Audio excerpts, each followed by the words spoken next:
રામ રામેતિ રામેતિ રમે રામે મનોરમે સહસ્ત્રનામ તુતુલ્યમ રામ નામ વરાનને. જેનું નામ એ એકવાર લેવાથી પણ સેંકડોના કામ થાય તમારા, એવું પ્રભુ રામનું નામ. અને જેમનું નામ રોજ સુંદરકાંડ થકી લગભગ 1-2 દિવસ નહીં પરંતુ છેલ્લા 24 વર્ષથી ચાલે છે. એ હનુમાન દાદાને યાદ કરે છે, એ પ્રભુ રામને યાદ કરે છે અને રોજ કરે છે. આ યાત્રા 24 વર્ષની છે અને 24 વર્ષથી આ પ્રભુની યાત્રામાં જોડાયેલા એક સંત પુરુષ મારી સાથે છે, જેમનું નામ છે અશ્વિનજી પાઠક. ગુરુજી તરીકે લોકો એમને ઓળખે છે. ગુરુજી, સ્વાગત છે સંદેશ ન્યૂઝમાં તમારું.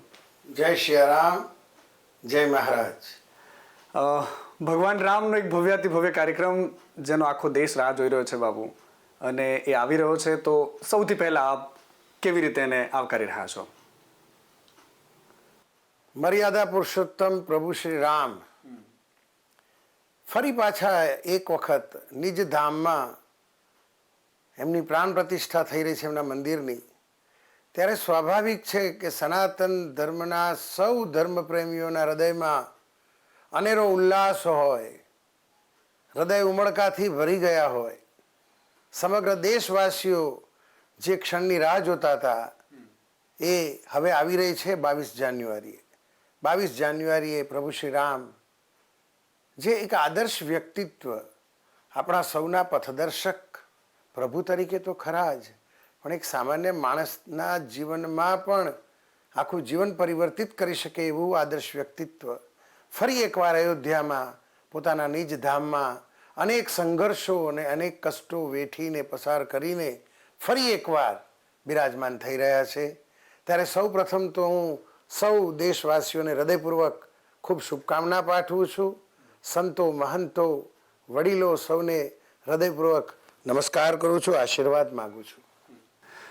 ગુરુજી, પ્રભુ રામ એક એવું ચરિત્ર કે જેને પુરુષોમાં ઉત્તમ ગણવામાં આવે છે, મર્યાદા પુરુષોત્તમ જેને કહેવામાં આવે છે. અને આપ સુંદરકાંડ થકી એમની આરાધના કરો છો, દાદાને યાદ કરો છો, પ્રભુ રામને યાદ કરો છો. એ ભક્ત અને ભગવાનની જોડી અજરા અમર છે. અને આપ સુંદરકાંડ જે રીતે કરો છો અને હજારો લાખો લોકો સમક્ષ આપ પ્રભુ રામની વાત પહોંચાડો છો. પ્રભુ શ્રી રામ, મેં હમણાં જ કહ્યું કે આદર્શ વ્યક્તિત્વ, ઘણું બધું શીખવાનું છે. રામચરિત માનસ તો એની એક એક ચોપાઈમાં જે મંત્રોની શક્તિ છે, જીવન બદલી શકે, માનસિકતા બદલી શકે. સુંદરકાંડ એનું હાર્દ છે, એનું હૃદય છે, ધબકતું હૈયું છે સુંદરકાંડ. દાસ ભાવ જે જોવા મળે આપણને હનુમાનજીના ચરિત્રમાં, અને સામે એક મર્યાદા પુરુષોત્તમ જે દાસની સાથે પણ કેવો વ્યવહાર, જે વ્યવહાર આ સમાજમાં આપણે શીખવાની સૌથી પહેલી તો જરૂરિયાત છે. કોઈ જ્ઞાતિ, વાડો, નાત, જાત, કોઈ ભેદભાવ, ઊંચ નીચ કશું આપણને રામજીના ચરિત્રમાં ક્યાંય જોવા ન મળે.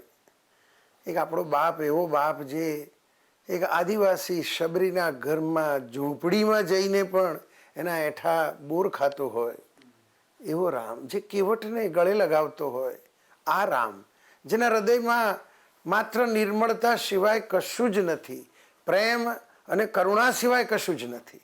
આ વ્યક્તિત્વ પાસેથી સૌથી પહેલું તો આપણે આ શીખવું પડે. કારણ કે દાદો તો શું માગે છે? એ પ્રેમનો ભૂખ્યો છે, ભાવનો ભૂખ્યો છે. એણે તો એના જૂઠા શબરીના બોર ખાધા છે બાપુ. એને આપણા ડ્રાયફ્રૂટ હલવામાં કે કાજુ કતરીમાં કોઈ રસ નથી. અને સુંદરકાંડમાં તો બહુ સુંદર એક ચોપાઈ તુલસીદાસજીએ રામજીના મુખમાં મૂકી છે. નિર્મલ મન જન સો મોહી પાવા, મોહી કપટ છલ છિદ્ર ન ભાવા. જેનું હૃદય પવિત્ર છે, જેનું હૃદય શુદ્ધ છે, સાત્વિક છે, કામ, ક્રોધ, લોભ, અહંકાર આ બધાથી પર છે, એ મારો દાસ છે, હું સ્વીકારું છું. I will accept. એ ગમે તેવો હશે, ગમે તેવી હશે, જેનું હૃદય નિર્મળ છે. એટલે નિર્મળ હૃદયની બહુ મોટી વાત રામજીના મુખમાં કરી છે સાહેબ. એક દાસ, એક સેવક, જેણે રામજીને ઋણી રાખ્યા સાહેબ. આ જ સુંદરકાંડમાં પ્રભુ રામે ખાસ એક ચોપાઈમાં તુલસીદાસજીએ લખ્યું છે કે બેટા તે મને ઋણી કરી નાખ્યો, આ ઋણું કયા જન્મમાં તારું અદા કરીશ. સરસ ચોપાઈ લખી તુલસીદાસજીએ. પ્રતિ ઉપકાર કરો કા તોરા, સન્મુખ હોય ને સખત મનમોરા. દાસને પણ આટલું સન્માન આપનારો મારો રામ. રામ એટલે શું સાહેબ? એણે એ તો બરાબર છે, આપણે તો જાણીએ છીએ કે પ્રભુ છે, પણ એણે એક મનુષ્ય અવતાર લીધો સમાજને શીખવવા માટે. રાજા તરીકે તમે જુઓ, રાજકીય રીતે જુઓ, કોઈ જગ્યાએ ક્યાંય તમને એની એક ભૂલ નહીં કાઢી શકો સાહેબ. રાજા તરીકેની જે મર્યાદાઓ છે એ મર્યાદાઓનું એણે પાલન કર્યું છે સાહેબ. પતિ તરીકે, ભાઈ તરીકે, બેટા તરીકે. સાહેબ આજે સવારે તમને અહીંયા ગાદી આપવાની હોય, ચીફ મિનિસ્ટર તરીકે તમારી સોગંદ વિધિ હોય, અને કોઈ કહે કે કાલે તમારે વનમાં જવાનું છે, વિલ યુ એક્સેપ્ટ? રાજ્યાભિષેકનો સમય નક્કી થઈ ગયો છે અને સવારે આજ્ઞા છે પિતાની આજ્ઞાને માથા પર ચડાવીને આજની નવી જનરેશને આપણે ખાસ શીખવાનું છે કે મા બાપની જે અત્યારે આપણે સમાજમાં જે પ્રવર્તમાન સાંપ્રત સમાજમાં જે જોઈ રહ્યા છીએ, આ બાપની આજ્ઞા, એના માટે સર્વસ્વ છોડી દે. મા એક તીર્થ છે, બાપ એક તીર્થ છે. આ ભાવના રામજી પાસેથી શીખવી પડે આપણે બાપુ. આ તો આખું આના આદર્શોનું બહુ મોટું વ્યક્તિત્વ છે. આના તો તમે પુરાણ લખો ને તો ઓછા પડે સાહેબ. એવું એક વ્યક્તિત્વ છે જેના જીવનમાંથી થોડુંક પણ આપણે લઈ શકીએ.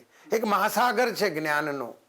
એક થોડુંક પણ જો આપણા અંશ આપણા જીવનમાં આવી જાય તો મને લાગે છે આપણું જીવન ધન્ય થઈ જાય. એ જ વસ્તુ પ્રભુ રામના જીવનમાંથી આપણે શીખીએ એવું સાથે સાથે એના દાસ, એવો દાસ સાહેબ. તમે જુઓ સાહેબ, આટલું મોટું વિરાટ વ્યક્તિત્વ. સુંદરકાંડમાં ખાસ હું વારંવાર કહું છું કે એક એવું વિરાટ વ્યક્તિત્વ કે જેની સામે કોઈની ટકવાની તાકાત નથી. આવું વિરાટ વ્યક્તિત્વ. સુંદરકાંડનો અર્ક જ્યારે હું મારી રીતે, મારા પોતાની રીતે જ્યારે બોલવા બેઠો હતો ત્યારે મેં આ વસ્તુને ખાસ મહત્વ આપ્યું. અને એક સરસ મજાનું અંદરથી 2 શબ્દનો મંત્ર મને મળી ગયો કે આટલું મોટું વિરાટ વ્યક્તિત્વ. આપ જ્યારે માનસનો પાઠ કરો તો સુંદરકાંડનો પાઠ કરો તો એક ચોપાઈ સુંદરકાંડમાં તો વારંવાર આવે, અતિ લઘુ રૂપ ધરેવું હનુમાના, અતિ લઘુ રૂપ ધરેવું હનુમાના. આટલું મોટું વિરાટ વ્યક્તિત્વ. ડગલે ને પગલે સમયાનુસાર, પરિસ્થિતિ અનુસાર દાદા નાના બની ગયા સાહેબ. લંકામાં ગયા તો એક નાનકડું કીટક બનીને ગયા. મસક સમાન રૂપ કપિધરી લંકે હી ચલે સુમિરી નરહરી. સુરસા રાક્ષસીની પાસે ત્યાં કોમ્પિટિશન થઈ સાહેબ, સ્પર્ધા થઈ. આ કોઈના ગાંજા જાય દાદા. જ્યાં સુરસાએ મોં ખોલ્યું ત્યાં તો હનુમાનજી મહારાજ બમણા વેગથી પોતાનું કદ વધારતા હતા. જસ જસ સુરસા બદનું બઢાવા, તાસુ દૂન કપી રૂપ દેખાવા. 16 જોજન મુખતે ઠય હું, તુરત પવન સુત 32 ભય હું. સાહેબ પણ એને જ્યારે ખબર પડી કે આ અહંકારની સ્પર્ધા છે, આ મોટાઈની સ્પર્ધા છે, કેપિટલ આઈની સ્પર્ધા છે, ઈગોની સ્પર્ધા છે, તરત દાદા નાના બની ગયા સાહેબ. સત જોજન તે આનન કીના, અતિ લઘુ રૂપ પવન સુત લીના. બદન પૈઠી પુની બાહેરાવા, માગા વિદા તાઈ સિરુનાવા. મારી માં હું નાનો, બસ તું મોટી, ચલ તું જીતી ગઈ, હું હારી ગયો, ચલ ને છોડ ને બાપુ, તું તારું કામ કર, મને મારું કરવા દે. જીવનમાં સાહેબ કોઈની લીટી મોટી છે આપણી નાની કરી નાખીએ. આ સુંદરકાંડમાં સાહેબ શીખવાનું, માનસમાં આ શીખવાનું છે. અત્યારે લીટીઓ મોટી કરવાની સ્પર્ધા સમાજમાં ચાલે છે સાહેબ. કોઈ નાનું બનવા તૈયાર નથી. સમાજમાં જે કંઈ અત્યારે હોળીઓ સળગે છે એની પાછળનું કારણ માત્ર ને માત્ર અહંકાર છે, હું છે. ઈગો હટ થાય છે માણસનો સાહેબ. એ પતિ પત્નીના સંબંધ હોય, સાસુ વહુના હોય, દેરાણા જેઠાણાના હોય, નણંદ ભોજઈના હોય, ભાઈ ભાભીના હોય, ભાઈ ભાઈના હોય, બાપ બેટાના હોય, અધિકારી ચપરાસીના હોય, ગુરુ ચેલાના હોય, બધે પેલો અહમ ગવાય છે. એમાંથી સાહેબ બધી સ્પાર્ક થાય છે, હોળીઓ સળગે છે. સમાજ કશું શીખવા તૈયાર નથી. 4 દિવસની જિંદગી હાઈલી ક્વોલિફાઈડ લોકો વાતો કરે છે, તો કેટલી હોળીઓ જીવનમાં સળગાવશો, ક્યારે ઓલવશો? દાદા પાસે આટલું તો શીખો સાહેબ. નાના બનો, બસ નાના બનો એટલે પતી ગયું બાપુ, જિંદગી ધન્ય થઈ જાય. નાના બનો એટલે હાઈટમાં થોડું નાનું થવાનું છે. આ અહંકારને ઓગાળવાનો છે, આ જાતને ઓગાળવાની છે, આ હું કાઢવાનો છે. હું જતો રહે પછી ક્યાં માન, ક્યાં અપમાન, ક્યાં સન્માન. સાસુએ આવું કહ્યું, વહુએ આવું કહ્યું, ભાઈએ આવું કીધું, પપ્પાએ આવું કહ્યું, મને કશું અડતું જ નથી સાહેબ. એ આ હનુમાન દાદો સાહેબ, એની પાસે આ શીખવાનું છે. આટલું વિરાટ વ્યક્તિત્વ. ડગલે ને પગલે દાદા નાના બની ગયા. એવા જ પ્રભુ રામ, જેને એણે ઋણી રાખ્યા, એ રામ ભગવાને પણ એને કાયમ માટે, મા સીતાએ જ્યારે અશોક વાટિકામાં દાદાને વરદાન આપ્યું, અમરત્વનું વરદાન આપ્યું, અજર અમર ગુણ નિધ સુત હોવું, બેટા તું અમર બનીશ, ચિરંજીવ બનીશ. આ વરદાન સીતા માતાએ દાદાને આપ્યું. પોતાના દીકરા જેટલો પ્રેમ માએ કર્યો સાહેબ, સીતા મૈયાએ. રામ ભગવાનની તો કેવી કૃપા હશે સાહેબ. છેલ્લે જતી વખતે પણ બધાને વિદાય કરી આ નામ મને તો તમારું શરણું છોડીને ક્યાંય નથી જવું, એવો દાસ સાહેબ. અને કેવો પ્રભુ સાહેબ, એક નાનકડા માણસનો પણ એને ખ્યાલ કર્યો છે. એક ગામમાં નાનકડી મહિલાએ એની ટીકા કરી, એની સાથે પોતે પોતાની પત્નીને પણ અગ્નિ પરીક્ષામાંથી પસાર કરી સાહેબ. આ રામ, રામ એટલે શું સાહેબ? એક જીવંત આદર્શ વ્યક્તિત્વ, જેના કેટલા સદગુણો, એના ગુણો તો ગુણોનો ભંડાર છે. તો સાહેબ આપણે તો એક નાનકડું અંદરથી એક ટીપું પણ જો આપણા જીવનમાં ઉતરી જાય એમના સંસ્કારોમાંથી, એમના સદગુણોમાંથી, તો મને લાગે છે કે આજની જે આ બધી સામાજિક સમસ્યાઓ છે એ બધી એની જાતે બધી હલ થઈ જાય સાહેબ. સવાલ આચરણનો છે સાહેબ. The question is only of implementation. આપણે બધા જ્ઞાની છીએ, આપણી પાસે વિચાર છે, વિચારધારાઓ છે, શાસ્ત્રોનું જ્ઞાન છે, આચરણ નથી. આચરણ બહુ જરૂરી છે. અને આજે તમે જુઓ સાહેબ, કેટલા સંઘર્ષો પછી સાહેબ આજે ફરી રામ મંદિરનું પુનઃ પ્રાણ પ્રતિષ્ઠા થઈ રહી છે. અને ફરી પાછો રામલલ્લા એના નિજધામમાં આપણને એક નવા સ્વરૂપે એવું સુંદર મંદિરનું બાંધકામ થયું છે. આપણે વિડીયો એના જોઈએ છે અને એ સાકાર થાય છે 22 જાન્યુઆરીએ. આવા સુપ્રસંગે આપણે તો નતમસ્તકે દાદાના ચરણોમાં પ્રાર્થના કરીએ, મારા દેશને, મારા સનાતન ધર્મને અને અમારી સદા રક્ષા કરજો દાદા. ગુરુજી, રામ કાજ કરીવે કો આતુર, હનુમાનજી એવું કહેતા હતા. અને અત્યારે રામનું કાજ થવા જઈ રહ્યો છે ને આખો દેશ આતુર છે એના માટે. પણ ભગવાન રામ પર હું પાછો લઈ જાઉં છું આપને, કારણ કે રામ એક એવું ચરિત્ર રહ્યું, એક એવો મર્યાદા પુરુષોત્તમ, પુરુષોમાં ઉત્તમ. એટલે ભગવાને ક્યાંય ભગવાન પણ નથી બતાવ્યું. એક રાજા તરીકે શ્રેષ્ઠ, એક પતિ તરીકે શ્રેષ્ઠ, એક સેવક અને એના દાસ સાથેના સંબંધોમાં એ તમે એ જુઓ, ભગવાન રામ અને હનુમાનજી વચ્ચેના સંબંધો જુઓ, ઇવન મંદોદરી સાથેનો એમનો સંવાદ જે છે યુદ્ધ પછીનો, એ પણ એટલો જ હૃદયસ્પર્શી. જેમાં એવા અસંખ્ય એવા કિસ્સા, કહાનીઓ, એવી વાતો જોડાયેલી છે ગુરુજી, કે જેમાં સામાન્ય માણસને ટચ કરે છે. જેમ સબરીના બોરની વાત છે. સબરીએ વર્ષો સુધી રાહ જોઈ રામને, તપશ્ચર્યા, આકરી તપશ્ચર્યા કે મારો રામ આવશે. એને પૂર્ણ વિશ્વાસ હતો કે મારો ભગવાન આવશે. અને એ પ્રભુ ગયા ત્યાં. પ્રભુ એ જ કહે, હું તમારા મહેલોમાં નથી રહેતો, હું એ ઝૂંપડીમાં રહું છું સાહેબ. તું મને બહાર શોધું છું, મારું સ્થાન તો ત્યાં છે, નાનકડા માણસના હૃદયમાં છે. અને એ જે પેલી ચોપાઈની મેં હમણાં જ વાત કરી, નિર્મલ મનની વાત કરી, જ્યાં મન પવિત્ર છે ત્યાં રામ બે હાથે તમારું સ્વાગત કરવા તૈયાર છે. હૃદયને શુદ્ધ કરવાની જરૂર છે. હૃદયમાંથી અહંકાર, ક્રોધ, અભિમાન, આપણા જે કંઈ દુર્ગુણો છે એ હૃદયને શુદ્ધ કરી નાખીએ. અને મને લાગે છે કે હૃદયને શુદ્ધ કરવા માટે સુંદરકાંડ એક ડવ છે, એક સાબુ છે જે હૃદયને સરસ રીતે પવિત્ર કરી શકે. એ સંસ્કારોની ગાથા છે, જીવનના મૂલ્યોની કથા છે. અને માટે જ સુંદરકાંડ રામચરિત માનસનું હૃદય બની ગયો અને માનસ પરિવર્તનની કથા બની ગયો. મારા 24, મારે ન કહેવું જોઈએ મીડિયાની સામે, તો 24 વર્ષના અનેક અનુભવો, અને હું શિક્ષિત લોકોની વાત કરું છું. I am talking about highly qualified people, not about common man of small village. એના જીવનના પરિવર્તનો આ આંખોએ સાહેબ જોયા છે આટલા દિવસોમાં. આજે મને લાગે છે 8610મો દિવસ છે અને 8769મો પાઠ આજે અત્યારે પૂર્ણ થયો. વિશ્વભરમાં નિઃશુલ્ક એક પણ દિવસ પાડ્યા સિવાય કોઈની પાસે હાથ ફેલાવ્યા સિવાય આ સુંદરકાંડનું અભિયાન ચાલે છે. હવે આનાથી એક સ્ટેપ હું ઉપર જઈશ કે આ બધું શક્ય બને. રામ, હનુમાન દાદા, આ બધું તો છે, પણ એના સુધી પહોંચાડવા માટે પણ બાપુ, ગુરુ બિન જ્ઞાન કહા સે પાઉ, ગુરુ કૃપા હી કેવલમ. અમારા ગુરુ એ કંઈક ખબર નહીં, એક માથા પર હાથ મુકાઈ ગયો અને એક આ માણસ, સામાન્ય માણસ, અતિ સામાન્ય, મારી કોઈ ઓકાત નથી આ ચોપૈયોનું ગાન કરવાની. મારી પાસે સાહેબ, મનીષભાઈ તમને આશ્ચર્ય થાય, મારી પાસે સંગીતનું કોઈ પ્રાથમિક જ્ઞાન નથી, અને છતાં સુંદરકાંડના પાઠ હું રોજે રોજ વિશ્વભરમાં કરું છું ને કરાવું છું. અને અનેક લોકોના જીવનના પરિવર્તનનો હું તાજનો સાક્ષી છું. અને માટે મેં એ સ્ટેટમેન્ટ મૂક્યું કે સુંદરકાંડ માનસ પરિવર્તનની કથા છે, માનસની માફક. એટલે એવો જ પ્રભુ રામ, એવા જ પ્રભુ હનુમાનજી, આપણે તો બધા સરખા.